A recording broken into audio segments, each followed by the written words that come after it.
तासाभरात आता डिस्चार्ज मिळणार आहे आणि पेशंट घरी जाणार आहे आणि लगेच त्याच्यानंतर 1-2-3 तासात कळतं की सिव्हिअर अटॅक आला आणि त्याच्यामध्ये स्वर्गीय दिघे साहेबांचं निधन झालं.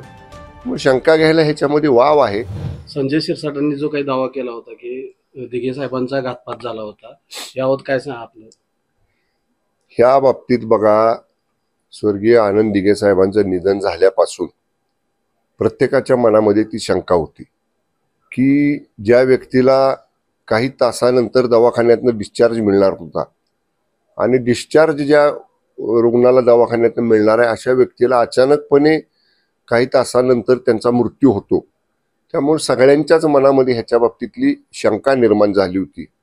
आमचे विधिमंडळातले सहकारी आमदार संजय शिरसाट साहेबांनी जी शंका व्यक्त केलेली आहे ती शंका ही लोकांच्यातली चर्चा आहे आणि त्यामुळं लोकांचं मत काय आहे, विशेषतः ठाणे जिल्ह्यातल्या लोकांचं, महाराष्ट्रातल्या लोकांचं काय मत आहे.